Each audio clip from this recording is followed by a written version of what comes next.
हमें उम्मीद है कि आप पहला, दूसरा और तीसरा लेसन कंप्लीट कर चुके होंगे। अब हम लोग आ गए हैं अपने चौथे लेसन में, और चौथे लेसन में हम लोग अध्ययन करने वाले हैं जनन स्वास्थ्य के बारे में। ये भी रिप्रोडक्शन का ही पार्ट है, रिप्रोडक्शन का ही पार्ट है। पहला में आप लोग जीवों में जनन पढ़ लिए, दूसरा पुष्पी पादपों में लैंगिक जनन पढ़ लिए, तीसरा पढ़े मानव जनन, और चौथा है जनन स्वास्थ्य। इसके बाद जनन की कहानी ख़त्म हो जाएगी, ठीक है। इसके बाद हम लोग हेरिडिटी पढ़ेंगे, वंशागति, अनुवांशिकता, ये सब पढ़ेंगे, ठीक है, 5वें लेसन से। तो चलो क्लियर करते हैं। सबसे पहले हम लोग देखते हैं कि जनन स्वास्थ्य क्या होता है। क्या होता है जी? जनन स्वास्थ्य क्या होता है ये समझ लो।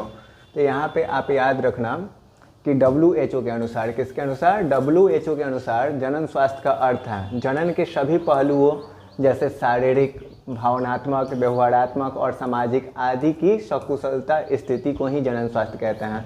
यहाँ पे देखो, आप WHO के अनुसार ये बात आप यहाँ से एक काट लीजिए, याद रखिएगा। WHO के अनुसार, किसके अनुसार जी? WHO के अनुसार जनन के सभी पहलुओं जैसे शारीरिक, जैसे क्या हुआ? शारीरिक, भावनात्मक, व्यवहारात्मक और सामाजिक आदि स्थिति क्या है? सकुशल है। तो इसी को हम लोग क्या कहते हैं? इसी को हम लोग कहते हैं जनन स्वास्थ्य। इसी को क्या कहते हैं जी? जनन स्वास्थ्य। ये जनन स्वास्थ्य आपका क्लियर हो गया। अब जनन स्वास्थ्य के बाद आपको पॉइंट याद रखना है कि 7 अप्रैल को हम लोग विश्व स्वास्थ्य दिवस मनाते हैं। 7 अप्रैल को कौन सा दिवस मनाया जाता है जी? विश्व स्वास्थ्य दिवस मनाया जाता है। और दूसरा 11 जुलाई को विश्व जनसंख्या दिवस मनाया जाता है। 11 जुलाई को क्या मनाते हैं? विश्व जनसंख्या दिवस। 7 जुलाई विश्व स्वास्थ्य दिवस, 7 जुलाई विश्व स्वास्थ्य दिवस, और 11 जुलाई को क्या मनाते हैं? विश्व जनसंख्या दिवस मनाते हैं, ठीक है। ये बात आपका क्लियर हो गया ना। चलो अब आगे पढ़ते हैं। जनन स्वास्थ्य से संबंधित समस्याएं कैसे उत्पन्न होती है, वो टॉपिक को हम लोग देख लेते हैं। ये जो जनन स्वास्थ्य है, इससे संबंधित समस्याएं कैसे उत्पन्न हो जाती है, ये बात को जानना है।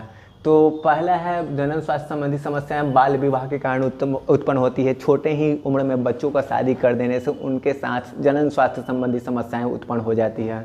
दूसरा, कम उम्र में बार बार गर्भ धारण करने से, कम ही उम्र में क्या होना, बार बार प्रेग्नेंट हो जाने से भी क्या होता है? जनन स्वास्थ्य संबंधी समस्या होती है।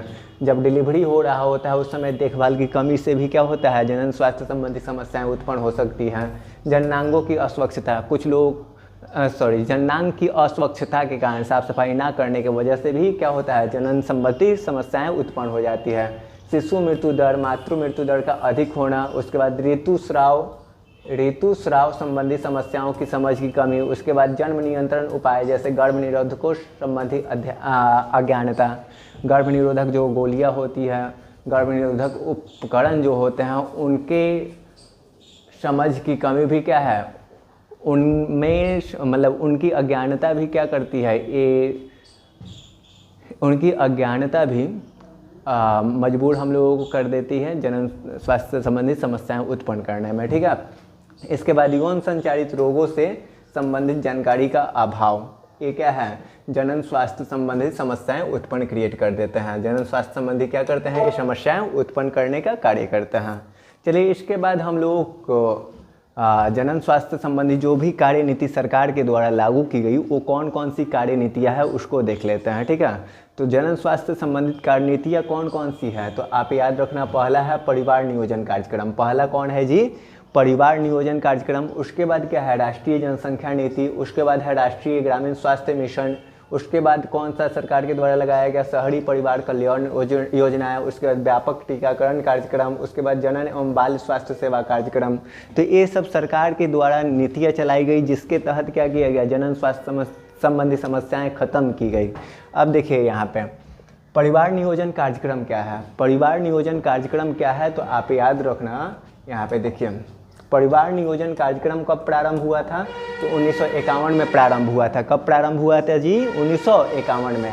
जनन स्वास्थ्य के लक्ष्य प्राप्ति हेतु यहाँ सर्वप्रथम और बड़ा प्रयास था भारत के द्वारा। इस कार्यक्रम को प्रारंभ कर भारत विश्व का पहला ऐसा देश बन गया जिसने राष्ट्रीय स्तर पर संपूर्ण जनन स्वास्थ्य संबंधी लक्ष्य को प्राप्त करने के लिए इन कार्यक्रम को प्रारंभ किया। यहाँ पे देखो, परिवार नियोजन कार्यक्रम का मुख्य उद्देश्य था जनसंख्या नियंत्रण। और परिवार नियोजन कार्यक्रम स्टार्ट कब किया गया? 1951 में। ये दो पॉइंट आप याद रखना है, 1951 में प्रारंभ हुआ और दूसरा इसका मुख्य उद्देश्य क्या था? जनसंख्या नियंत्रण। क्या था? जनसंख्या नियंत्रण। 1977-78 के पश्चात परिवार नियोजन का नाम बदला गया और परिवार कल्याण कार्यक्रम कर दिया गया। 3 पॉइंट इससे रिलेटेड आप याद रखिएगा। परिवार नियोजन कार्यक्रम कब प्रारंभ किया गया? तो 1951 में। इसका मुख्य उद्देश्य क्या था? तो जनसंख्या नियंत्रण। और इसका नाम कब बदला गया? परिवार नियोजन का नाम बदलकर परिवार कल्याण कार्यक्रम कब किया गया? 1977-78 में। इतना पॉइंट आप याद रखेंगे, ठीक है। चलो आगे बढ़ते हैं हम लोग अपने पॉइंट पे। जनन एवं बाल स्वास्थ्य सेवा कार्यक्रम का उद्देश्य क्या था? जनन और बाल स्वास्थ्य सेवा कार्यक्रम का पहला उद्देश्य था शिशु और माँ के स्वास्थ्य की देखभाल करना। यहाँ पे देखो, पहला जो उद्देश्य था वो था शिशु और माँ की स्वास्थ्य का देखभाल। दूसरा शिशु मृत्यु दर और मातृ मृत्यु दर में कमी लाना और जनसंख्या स्थिरता या नियंत्रण। जनसंख्या स्थिरता या नियंत्रण ये क्या था? जनन एवं बाल स्वास्थ्य सेवा कार्यक्रम का मुख्य उद्देश्य था, ठीक है। तो एक क्लियर हो गई बातें आपकी। अब देखिए आगे हम लोग बढ़ते हैं, यहाँ पे ध्यान देंगे। उलवेधन, एमनियोसेंटेसिस क्या होता है? तो क्या होता है कि इसमें क्या होता है? तो भ्रूण के चारों ओर भ्रूण कला एमनियोन पाया जाता है तथा भ्रूण इस भ्रूण कला से ढकी और तरल से भरी एक गुहा में स्थित होता है। इस तरल में कुछ भ्रूणीय कोशिकाएं पाई जाती है। उलवेधन की विधि में एक सिरिंज की मदद से क्या करते हैं? एमनियोटिक सीरीज की मदद से तरल की कुछ मात्रा एमनियोटिक गुहा से निकाल ली जाती है। इस तरल में निलंबित कोशिकाओं के गुणसूत्रों के जांच से भ्रूण की किसी विकृति का पता लग जाता है। और चूंकि यह जांच गुणसूत्रों पर आधारित है तो इसे हम लोग भ्रूण के लिंग का पता भी लगा लेते हैं। और यहाँ तक नहीं, भ्रूणीय लिंग की जाँच तथा कन्या भ्रूण हत्या में प्रयोग किया गया। अतः अब इस विधि पर प्रतिबंध लगा दिया गया है। परीक्षण प्रायः गर्भकाल के 16वें से 18वें सप्ताह में किया जाता है। अब देखो उलवेधन क्या होता है, एमनियोसेंटेसिस क्या होता है? तो बच्चे होने के पहले ही भ्रूण का लिंग जांच कराना। भ्रूण का क्या करना? लिंग जांच कराना। लड़का बा के लड़की पैदा लेवे वाला बा, ई बात के जांच पहले ही कुछ लोग करा लेवेला, तो ओकरे के उलवेधन कहा जाला। भ्रूण का लिंग पता करना। और इससे बहुत सारी समस्याएं उत्पन्न हुई। भ्रूण हत्या भी बहुत लोग करने लगे। प्राचीन काल में नहीं, कुछ समय पहले की बात करते हैं, जब लोग अशिक्षित थे उस समय ऐसा काम करते थे और इस पे सरकार ने रोक लगा दिया। और ये जो एमनियोसेंटेसिस की क्रिया है लगभग प्रेगनेंसी के 16वें से 18वें दिन करनी चाहिए। 16वें से 18वें दिन से ये पता लगने लगता है कि ये लड़का होगा कि लड़की होगा, ठीक है। तो ये एमनियोसेंटेसिस हो गया। चलो अब आगे ध्यान दो। एमनियोसेंटेसिस के बाद जनन और बाल स्वास्थ्य कार्यक्रम की उपलब्धियाँ क्या थी? जनन और बाल स्वास्थ्य कार्यक्रम की उपलब्धियाँ क्या थी? तो पहला उपलब्धि आप याद रखना। देखो क्या उपलब्धियाँ थी जी? तो शिशु मृत्यु दर और मातृ मृत्यु दर में कमी हुई। इससे शिशु मृत्यु दर और मातृ मृत्यु दर में क्या आई? कमी आई, गिरावट आई। दूसरा, लोगों ने छोटे परिवार को अपनाना प्रारंभ किया। लोगों ने छोटे परिवार को क्या किया? अपनाना प्रारंभ किया। और तीसरा, चिकित्सा सहायता प्राप्त प्रसवों की संख्या में वृद्धि हुई। डिलीवरी जो है वो चिकित्सा से लैस थी। उसके बाद बद्ध दंपतियों की जांच तथा उनके संतान पैदा करने के अवसर बढ़े और यौन संबंधी रोगों के बारे में लोगों की जागरूकता बढ़ी। यौन संबंधित जो रोग थे उसके बारे में लोगों की क्या बढ़ी? जागरूकता बढ़ी। तो ये जनन स्वास्थ्य संबंधी कार्यक्रम के क्या थी? उपलब्धियाँ थी। जनन आगे हम लोगों को पढ़ना है जनसंख्या विस्फोट। तो जनसंख्या का क्या होना? तीव्रगामी वृद्धि। जनसंख्या में जो तीव्रगामी वृद्धि होता है उसी को हम लोग क्या कहते हैं? जनसंख्या विस्फोट। देखो यहाँ पे लिखा हुआ भी है पॉइंट, आप याद रखना पॉइंट को। देखो कैसे याद रखोगे पॉइंट।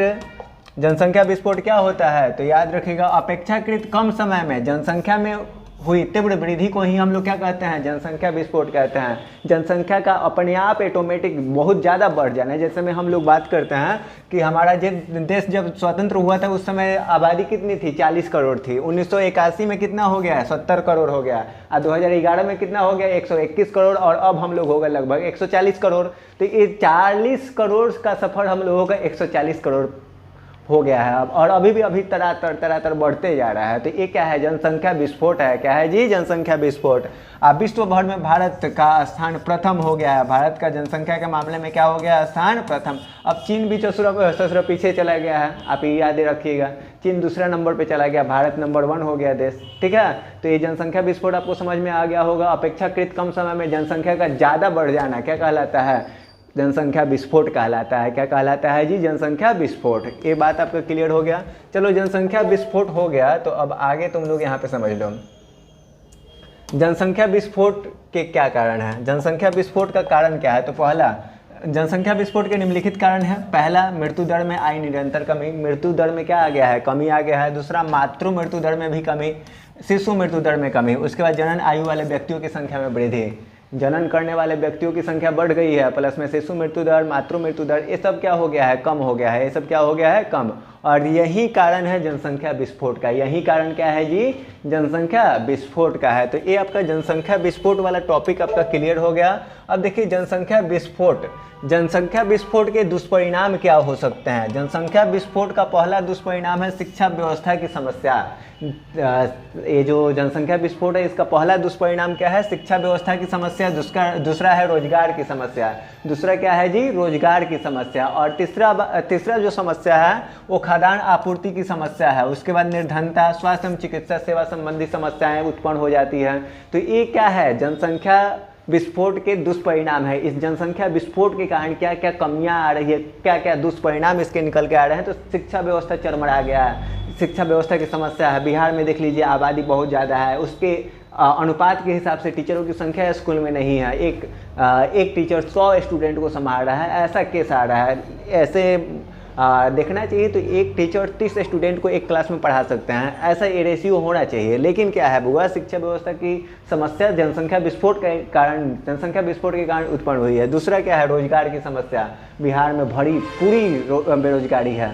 यहाँ से लोग पलायन करके दूसरे प्रदेशों में जा रहे हैं सिर्फ रोजगार के लिए। सरकारी नौकरी छोड़ो, रोजगार के लिए दूसरे राज्यों में पलायन करना पड़ रहा है। उसके बाद क्या है? खाद्यान्न आपूर्ति की समस्या है, निर्धनता है, और क्या है? स्वास्थ्य एवं चिकित्सा सेवा संबंधी समस्याएं हैं, जो कि जनसंख्या विस्फोट के क्या है जी? दुष्परिणाम है। जनसंख्या विस्फोट के क्या है? दुष्परिणाम। अब देखिए जनसंख्या विस्फोट के ये क्या हो गए? दुष्परिणाम हो गए। अब आगे समझिए जनसंख्या वृद्धि के नियंत्रण के उपाय। जनसंख्या वृद्धि के नियंत्रण के उपाय क्या क्या हो सकते हैं? तो जनसंख्या नियंत्रण का सर्वाधिक प्रभावी तरीका गर्भ निरोधक का प्रचार करना है। गर्भ निरोधक का क्या करना है जी? प्रचार करना है। छोटे परिवार वाले दंपतियों को प्रोत्साहन देना, शिक्षा व्यवस्था को बढ़ावा देना, शिक्षा व्यवस्था को क्या देना? बढ़ावा देना। उसके बाद अगला जो है परिवार कल्याण संबंधी कार्यक्रम को बढ़ावा देना। परिवार कल्याण संबंधी कार्यक्रम को क्या करना है जी? बढ़ावा देना। ये हम लोगों के जनसंख्या वृद्धि को नियंत्रित कर सकता है। ये सभी कारक क्या कर सकते हैं? जनसंख्या विस्फोट को नियंत्रित करने का काम कर सकते हैं, ठीक है। अब देखिए नेक्स्ट बात आप यहाँ पे समझिए, गर्भ निरोधक क्या होता है थोड़ा सा समझ लेते हैं। गर्भ निरोधक हम लोग कहते किसे हम? तो गर्भ निरोधक क्या होता है? वह तकनीक जिसके द्वारा गर्भधारण को रोका जाए। गर्भधारण को क्या किया जाए? रोका जाए। उसे हम लोग क्या कहते हैं? गर्भ निरोधक कहते हैं। क्या कहते हैं? गर्भ निरोधक। और एक अच्छा गर्भ निरोधक का गुण क्या होना चाहिए? तो ये पूर्ण रूप से कारगर होना चाहिए। पहला गुण क्या जी? पूर्ण रूप से कारगर होना चाहिए। ये प्रयोग में सरल होना चाहिए। प्रयोग में कैसा होना चाहिए? सरल। और इसका कोई दुष्प्रभाव नहीं होना चाहिए। इसका कोई दुष्प्रभाव नहीं होना चाहिए, ठीक है। उसके बाद तीसरा पॉइंट आप याद रखिएगा, यहाँ आसानी से उपलब्ध होने वाला होना चाहिए। ये आसानी से उपलब्ध होने वाला होना चाहिए, ठीक है। तो ये गर्भ निरोधक का क्या हो गया? गर्भ निरोधक का गुण हो गया। यहाँ क्या हो? पूर्ण रूप से कारगर होना चाहिए। दूसरा, यहाँ प्रयोग में सरल होना चाहिए। इसका कोई दुष्प्रभाव नहीं होना चाहिए। इसका यहाँ आसानी से उपलब्ध होना चाहिए। यहाँ आसानी से क्या होना चाहिए जी? उपलब्ध होना चाहिए। ये बातें आपकी क्लियर हो गई ना। अब चलो आगे बढ़ते हैं। देखो यहाँ पे ये एक उत्तम गर्भ निरोधक के गुण होगा। अब चलिए यहाँ पे ध्यान दीजिएगा। वर्तमान में यहाँ पे देखो, समझोगे, वर्तमान में बाजार में उपलब्ध गर्भ निरोधकों को 3 श्रेणियों में बांटा गया है। वर्तमान में जो गर्भ निरोधक है बाजार में, उसको हम लोग 3 श्रेणियों में बांट सकते हैं। पहला क्या है?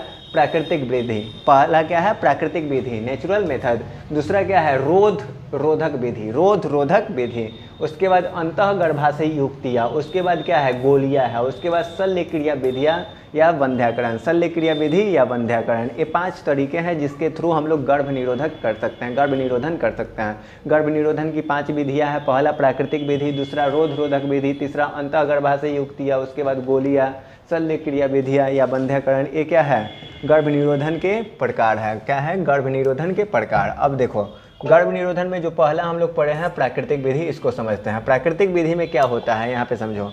पहला जो है प्राकृतिक विधि है। यहाँ प्राकृतिक विधि में क्या होता है तो यहाँ अंडाणु और शुक्राणु को मिलने से रोकने के सिद्धांत पर कार्य करता है। जो प्राकृतिक विधि होता है अंडाणु को शुक्राणु से मिलने नहीं देता है, अंडाणु को शुक्राणु से मिलने नहीं देता है। और ये भी 3 तरह से होता है। पहला बाहरी स्खलन विधि। क्या होता है बाहरी स्खलन विधि। बाहरी स्खलन विधि क्या होता है तो जब दंपति यानी हस्बैंड और वाइफ संभोग कर रहे होते हैं तो उस समय वीर्य को मादा की योनि में ना निकलकर उसको बाहर स्खलित कर देना ही क्या कहलाता है बाह्य स्खलन विधि कहलाता है। क्या कहलाता है बाह्य स्खलन विधि। इस क्रिया में मैथुन के दौरान पुरुष वीर्य स्खलन से पहले ही शिशु को मादा की योनि से बाहर निकाल लेता है। तो ये बाह्य स्खलन विधि आपका क्लियर हो गया। बाह्य स्खलन विधि के बाद आपको पढ़ना है आवधिक संयम। क्या पढ़ना है आवधिक संयम। दूसरा होता है आवधिक संयम। इसमें एक दंपति मासिक चक्र के 10वें से 17वें दिन के बीच में मैथुन नहीं करते हैं क्योंकि इस दौरान गर्भधारण के बहुत अधिक अवसर होते हैं। अब देखिए आवधिक संयम में क्या किया जाता है दंपति जो होते हैं वाइफ को, दंपति में जो लेडीज होती हैं उनको पीरियड आया हुआ है तो पीरियड के 10वें से 17वें दिन तक क्या नहीं करना चाहिए संभोग नहीं करना चाहिए। क्यों नहीं करना चाहिए क्योंकि इस समय संभोग करने से निषेचन के जो होते हैं अवसर बहुत ज़्यादा होते हैं और इसी कारण से क्या नहीं करना चाहिए इस समय संभोग नहीं करना चाहिए। अब देखिए तीसरा है स्तनपान अवस्था चक्र। क्या है जी स्तनपान अवस्था चक्र।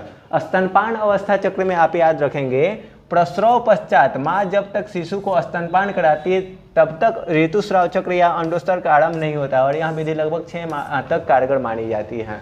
ये विधि कितने माह तक कारगर मानी जाती है जी 6 माह तक।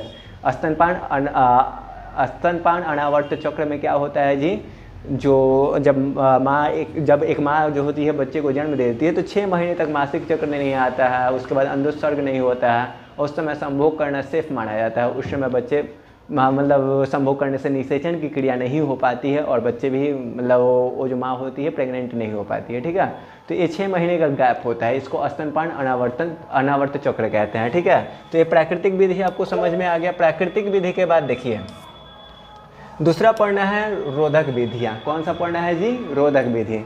अब रोधक विधि में आप याद रखिएगा इस विधि में किसी भौतिक अवरोधक का प्रयोग करके नर और मादा युग्मक को मिलने से रोक दिया जाता है। जैसे में पुरुष के द्वारा कॉन्डम का इस्तेमाल किया जाता है। किसका इस्तेमाल किया जाता है कॉन्डम का। उसके बाद महिलाओं के द्वारा कर्विकल कैप्स का या डायफ्राम का इस्तेमाल किया जाता है। अब देखिए कॉन्डम क्या होता है एक प्रकार का कृत्रिम गर्भ निरोधक होता है। और ये देख लीजिए ये जो कंडम है कितने प्रकार का होता है जी 5 प्रकार का होता है। पहला प्लेन कंडम, दूसरा डॉटेड कंडम, उसके बाद रिप्ड कंडम, एनाटॉमिक, उसके बाद अल्ट्रा थिन कंडम होता है। तो एक कंडम के टाइप हो गए। उसके बाद कर्विकल कैप्स जो होता है वो कैसा होता है यहाँ पे देख लीजिए। ये जो है कर्विकल कैप्स है। क्या है ये जो है आपका क्या है कर्विकल कैप्स है। क्या है जी कर्विकल कैप्स। अब यहाँ पे समझिए कर्विकल कैप्स जो है कर्विकल कैप्स का इस्तेमाल देखिए कैसे किया जाता है। आपको ये समझ में आ गया होगा। तो ये बातें आपकी क्लियर हो गई है कि कर्विकल कैप्स का इस्तेमाल कैसे करते हैं। डायग्राम के थ्रू आप देख सकते हैं। एक कर्विकल कैप्स को ऐसे हाथ में लेते हैं, उसको मोड़ लेते हैं, उसके बाद इसको हम लोग योनि में इस्तेमाल करते हैं इस प्रकार से। ठीक है तो एक कर्विकल कैप्स हो गया। ये रोधक विधियाँ है। कौन सी विधि है जी रोधक विधि। अब देखिए इसके बाद हम लोगों को तीसरा जो पढ़ना है, तीसरा जो है अंतः गर्भाशयी युक्तियाँ पढ़ना है। क्या पढ़ना है जी अंतः गर्भाशयी युक्तियाँ। अब ये अंतः गर्भाशयी युक्तियाँ के बारे में आप याद रखिएगा। देखिए अंतः गर्भाशयी युक्ति को गर्भाशय में जोड़ा जाता है। अंतः गर्भाशयी युक्ति जो है इसको हम लोग क्या करते हैं यहाँ पे गर्भाशय में जोड़ देते हैं। गर्भाशय में जोड़ा जाता है जो किसी प्रशिक्षित डॉक्टर या नर्स द्वारा लगाया जाता है, जो कि एक ट्रेंड फुल डॉक्टर जो होता है उसी के द्वारा लगाया जाता है। अब यह युक्ति निम्नलिखित प्रकार की हो सकती है। पहला औषधि रहित अंतः गर्भाशयी युक्ति या दूसरा तांबा मोचक अंतः गर्भाशयी युक्तियाँ, उसके बाद हार्मोन मोचक अंतः गर्भाशयी युक्तियाँ होता है। तो ये बातें आप याद रखिएगा कि इसको हम लोग किसी प्रशिक्षित डॉक्टर के द्वारा ही जोड़ सकते हैं गर्भाशय से। ये जो है क्या है ये आपका अंतःगर्भाशयी युक्तिया है, ठीक है। अंतःगर्भाशयी युक्तिया के बाद आप यहाँ पे देख लीजिए गर्भ निरोधक गोलियों की बात करते हैं। अब हम लोग किसकी बात करेंगे? गर्भ निरोधक गोलियों की। अब देखो गर्भ निरोधक गोलियाँ क्या होती है, तो यह एक विशेष प्रकार की गोलियाँ होती है जिसमें एस्ट्रोजन और प्रोजेस्टेरॉन का संगठन होता है। इसमें एस्ट्रोजन हार्मोन और प्रोजेस्टेरॉन हार्मोन का संगठन होता है। यह गोलियाँ प्रायः मादा द्वारा 7 दिनों तक लिया जाता है। कितने दिनों तक लिया जाता है? 7 दिनों तक 21 दिनों तक लगातार लिया जाता है। कितने दिनों तक? 21 दिनों तक लगातार लिया जाता है तथा शेष 7 दिनों तक अंतराल रखा जाता है। इन गोलियों को लगातार बिना भूले रोज ही खाना होता है और यह गोलियां एस्ट्रोजन और प्रोजेस्टेरॉन हार्मोन को शरीर में बढ़ा देता है, जिससे आवर्त चक्र या मासिक चक्र पर प्रभाव पड़ता है। उदाहरण इसका कौन है? सहेली और मालाडी। देख लीजिए, ए है मालाडी, ए क्या है? मालाडी, और ए क्या है? सहेली। सहेली इस प्रकार की दवाएं आती है, इस प्रकार की गोलियां आती हैं। ए एस्ट्रोजन और प्रोजेस्टेरॉन हार्मोन का लेवल बढ़ा देता है, जिससे क्या होता है? मासिक चक्र को ये प्रभावित कर देता है और मासिक चक्र को प्रभावित कर देने के बाद एक गर्भ निरोधन को भी रोक देता है। किसको रोक देता है जी? गर्भ निरोधन को। तो ये आपका पॉइंट क्लियर हो गया कि गर्भ निरोधन क्या होता है, समझ में आ गया आपको ये बातें, ठीक है। अब चलिए यहाँ पे आगे थोड़ा सा समझिए, यहाँ पे ध्यान दीजिए। यहाँ पे आप ध्यान देंगे, यहाँ पे आप देखिए गर्भ निरोधन का एक गर्भ निरोधक गोलियों के बारे में पढ़ लिए। अब हम लोगों को पढ़ना है शल्य क्रिया विधि। क्या पढ़ना है जी? शल्य क्रिया विधि। शल्य क्रिया विधि को समझिए। यह विधि उन लोगों में कराई जाती है जो भविष्य में बच्चा नहीं चाहते हैं।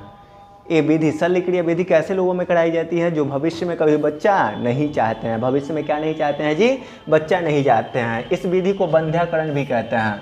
इस विधि को हम लोग क्या कहते हैं? बंध्याकरण। यह विधि परिवार नियोजन की अस्थायी विधि है। यह विधि जो है क्या परिवार नियोजन की अस्थायी विधि है। और यह विधि शल्य क्रिया विधि में नस को काट दिया जाता है। नसबंदी इसी को कहते हैं हम लोग, बंध्याकरण या क्या कहते हैं? नसबंदी कहते हैं। बंध्याकरण प्रक्रिया को पुरुष में शुक्रवाहक उच्छेदन तथा महिला के लिए डिम्बवाहिनी नली का उच्छेदन कहा जाता है। यहाँ पे देखो पुरुष में ये शुक्रवाहिका को काट देते हैं हम लोग और उसको हम लोग शुक्रवाहिका उच्छेदन कहते हैं। मादा में क्या करते हैं? मादा नसबंदी जब होता है तो अंडवाहिनी को काट दिया जाता है, इसको अंडवाहिनी उच्छेदन कहा जाता है, ठीक है। तो ये बातें आपकी क्लियर हो गई। पुरुष में हम लोग नसबंदी करते हैं गर्भ निरोधन के लिए, तो क्या करते हैं? उसके शुक्रवाहक को काटते हैं। देख रहे हैं ना आप, ये क्या है? शुक्रवाहक है। शुक्रवाहक को काट दिया, नायलॉन की रस्सी से बांध दिया जाता है। यहाँ पे इधर जो है ये क्या है? अंडवाहिनी। अंडवाहिनी को हम लोग यहाँ से क्या किए हैं? कट लगाया है, यहाँ पे कटा हुआ है। तो ये क्या है? महिलाओं में नसबंदी इस प्रकार से किया जाता है। तो ये नसबंदी किस प्रकार से होता है आपको अच्छे तरीके से समझ में आ गया होगा। अब देखो इसके बाद तुमको समझना है, यहाँ पे देखो ध्यान दो, सगर्भता का चिकित्सीय समापन क्या होता है, इसको ध्यान दीजिए। सगर्भता का चिकित्सीय समापन क्या होता है? तो गर्भावस्था पूरी होने से पहले ही दंपति की इच्छा से गर्भ को खत्म करने की प्रक्रिया को चिकित्सीय सगर्भता समापन या प्रेरित गर्भपात कहते हैं। सगर्भता चिकित्सीय समापन को भारत सरकार ने विशेष परिस्थितियों में वैध माना है।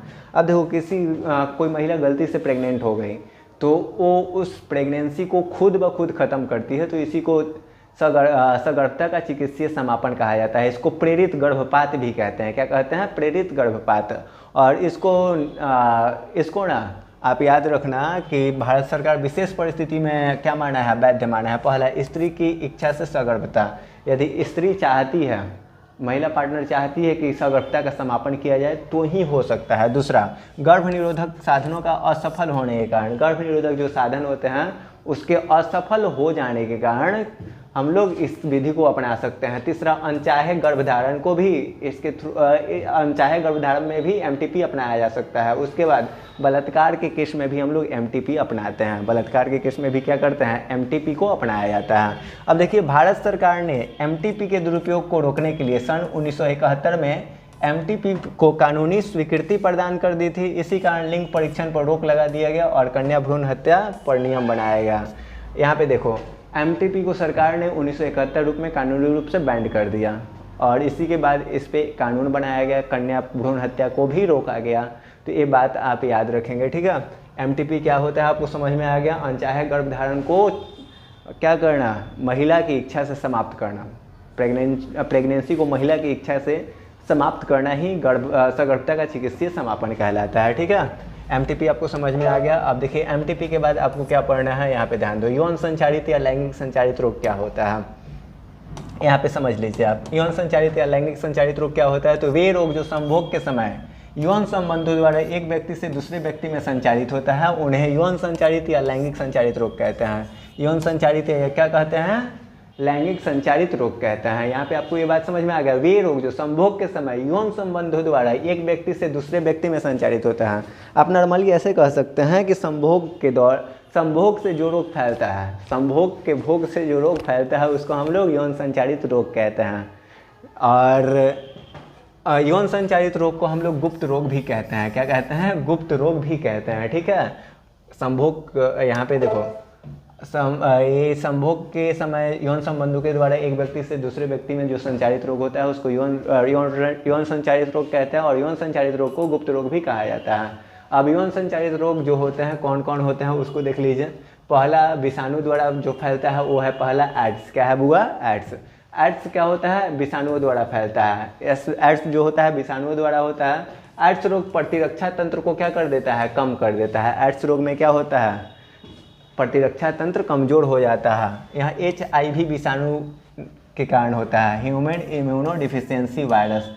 HIV का फुल फॉर्म क्या होता है, ह्यूमन इम्यूनो डिफिशियंसी। क्या हुआ, डिफिशियंसी वायरस। HIV ये वायरस के कारण होता है। इसके बाद इसका लक्षण क्या है, निरंतर ज्वर और मांसपेशियों में दर्द। एड्स का लक्षण क्या है, निरंतर ज्वर रहेगा, हमेशा ज्वर रहेगा, उसके बाद मांसपेशियों में दर्द होगा। हेपेटाइटिस बी क्या होता है, तो यहाँ एक विषाणु जनित रोग होता है। हेपेटाइटिस क्या होता है जी, एक विषाणु जनित रोग होता है और यहाँ HBV नामक विषाणु के द्वारा होता है। हेपेटाइटिस बी वायरस के कारण होता है। और इसका लक्षण क्या है, पेट दर्द, जी मचलना, ये क्या है, हेपेटाइटिस बी का लक्षण है। किसका लक्षण है जी, हेपेटाइटिस बी का लक्षण है, ठीक है। तो ये हेपेटाइटिस बी हो गया। अब देखिए जेनिटल वाट क्या होता है, तो यह रोग ह्यूमन पोपुलोमा वायरस के द्वारा होता है।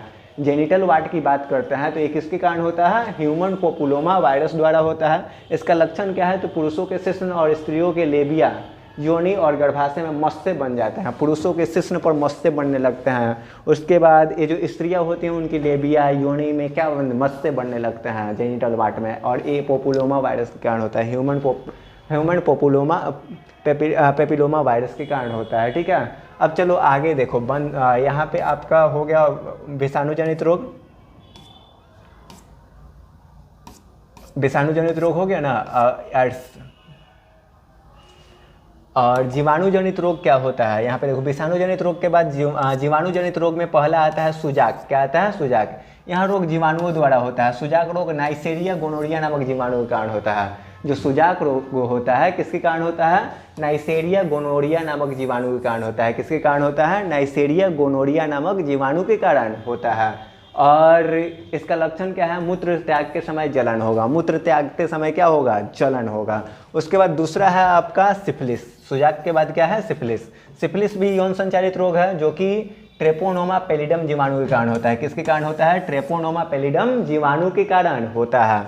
और इसमें इसका लक्षण क्या है, जननांगों पर घाव हो जाता है। जननांगों पे क्या हो जाता है जी, घाव हो जाता है। जननांगों पे क्या हो जाएंगे, घाव।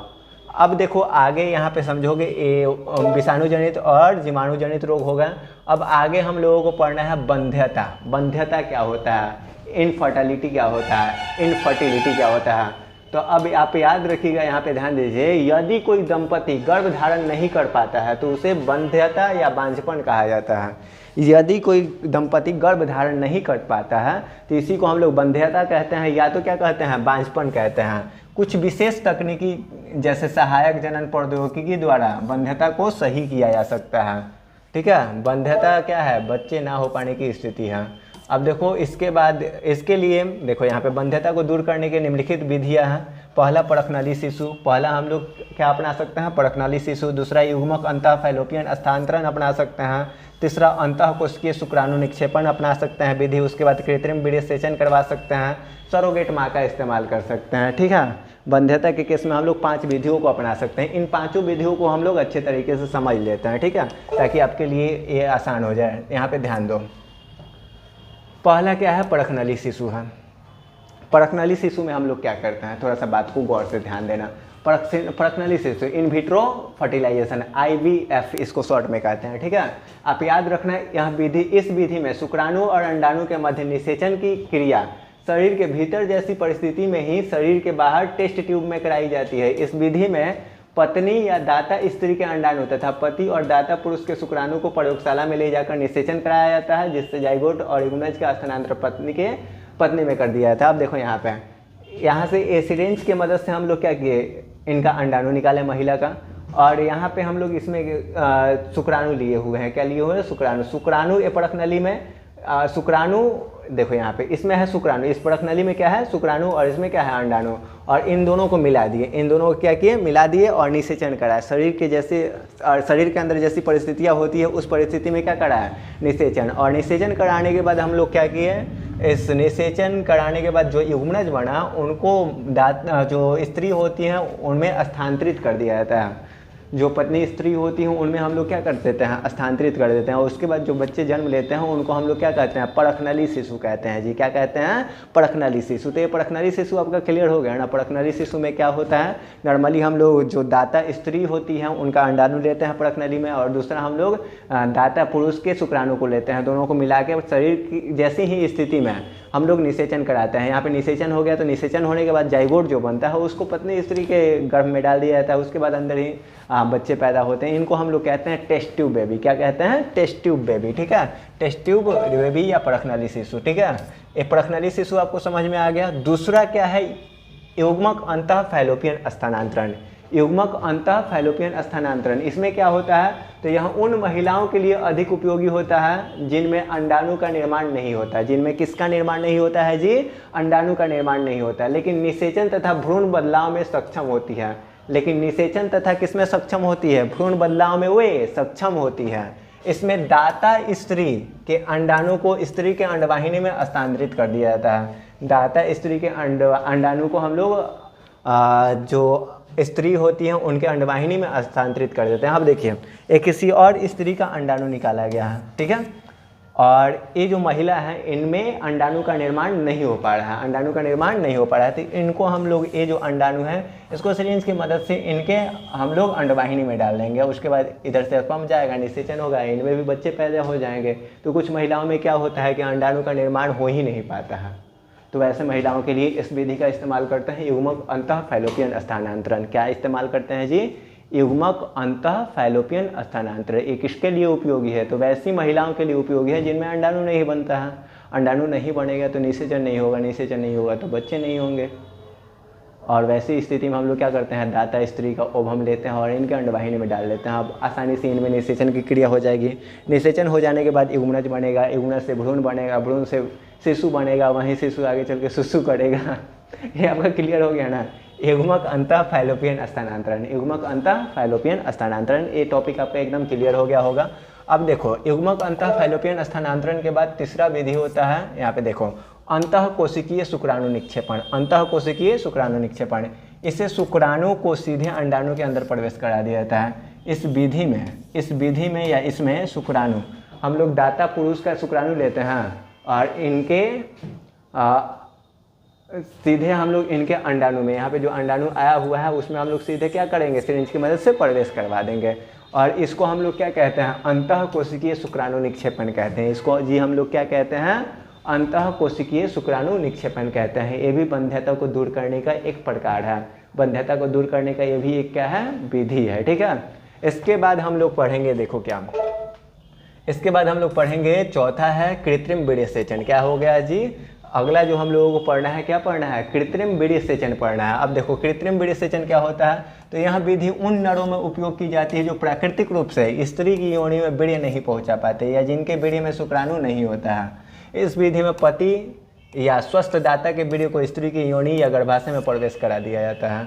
अब देखिए, ये वैसे पुरुषों के लिए अप्लाई किया जाता है जिनमें वीर्य तो बनता है लेकिन उनमें स्पर्म नहीं होता है। बचपन की कुछ गलतियों के कारण ज़्यादा आप हस्त मैथुन कर लिए होते हैं, तो उस स्थिति में क्या होता है? वीर्य का निर्माण नहीं हो पाता है और उस केस में बच्चे आपके पैदा नहीं होते हैं। तो इसी विधि का इस्तेमाल किया जाता है, कृत्रिम वीर्यसेचन। किसका इस्तेमाल किया जाता है? कृत्रिम वीर्यसेचन। इसमें क्या किया जाता है? किसी दूसरे पुरुष के वीर्य के स्पर्म को हम लोग क्या करते हैं? इनकी महिला पार्टनर जो होती हैं उनमें भेज दिया जाता है और निषेचन कराया जाता है। ठीक है, विकी डोनर आप पिक्चर देखिएगा, विकी डोनर में वही विकी जो होता है एक्टर जो है वो यही काम करता है, अपना डोनेट करता है, स्पर्म डोनेट करता है, इसी कारण उसका विकी डोनर नाम पड़ जाता है। और उसके बहुत सारे बच्चे हो गए रहते हैं उसके स्पर्म से। तो ये विकी डोनर वाला कहानी पे सटीक फिक बैठता है। कृत्रिम विनिषेचन में क्या किया जाता है, किसी और पुरुष का स्पर्म लिया जाता है और जिस पुरुष की महिला मतलब जिस पुरुष की पत्नी को बच्चे नहीं हो रहे होते हैं उनमें इनका स्पर्म भेज दिया जाता है और निषेचन होता है, फिर बच्चे पैदा ले लेते हैं। तो ये आपका क्लियर हो गया ना। ये क्या था आपका कृत्रिम विनिषेचन, क्या था कृत्रिम विनिषेचन। इसके बाद पांचवा विधि, यहाँ पे देखो पांचवा विधि हमारा है, समझ लो यहाँ पे पांचवा विधि सरोगेट माँ। सरोगेट माँ आप इस सरोगेट माँ का ज़्यादा इस्तेमाल बॉलीवुड की जो हीरोइनें होती हैं, एक्ट्रेस जो होती हैं बॉलीवुड वाली, वो करती है अपनी ब्यूटी बचाने के लिए।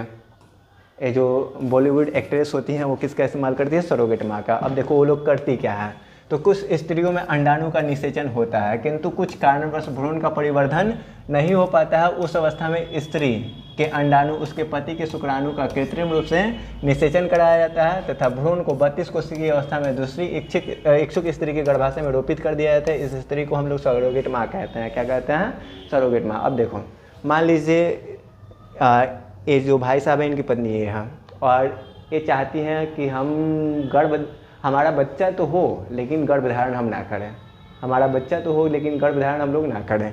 तो क्या किया जाता है, इनका अंडाणु और इनका शुक्राणु लेकर कृत्रिम रूप से निषेचन कराया जाएगा। यानी पति पत्नी का जो शुक्राणु और अंडाणु है कृत्रिम रूप से इसका संकरण कराया जाएगा, निषेचन कराया जाएगा। युग्मनज जब बन जाएगा तो ये जो महिला हैं इनके गर्भ में डाल दिया जाएगा युग्मनज को और इनके ही गर्भ में क्या किया जाएगा, बच्चे को विकसित किया जाएगा। और ये जो महिला है इनको हम लोग क्या कहेंगे, सरोगेट माँ कहेंगे। क्या कहेंगे जी, सरोगेट माँ। तो ये कहानी आपको अच्छे तरीके से समझ में आ गया, सरोगेट माँ वाला। कुछ लोग शौक से करते हैं और कुछ लोग दुख में करते हैं। कुछ महिलाओं में क्या होता है, भ्रूण का परिवर्धन नहीं हो पाता है, तो उनके साथ तो ये मान लो कि मजबूरी है कि भ्रूण का परिवर्धन नहीं हो पाता है। लेकिन कुछ बॉलीवुड की एक्ट्रेस क्या करती है, अपनी ब्यूटी को बचाने के लिए ये सरोगेट माँ का सहारा लेती हैं। और ये चैप्टर हम लोगों का, इस चैप्टर का लास्ट टॉपिक यही था। सो गाइस आपको कोई इस चैप्टर में दिक्कत नहीं होगा, हमको जहाँ तक लगता है इस चैप्टर में आपको कोई दिक्कत नहीं होगा। धन्यवाद, मिलते हैं आपसे नेक्स्ट लेक्चर में।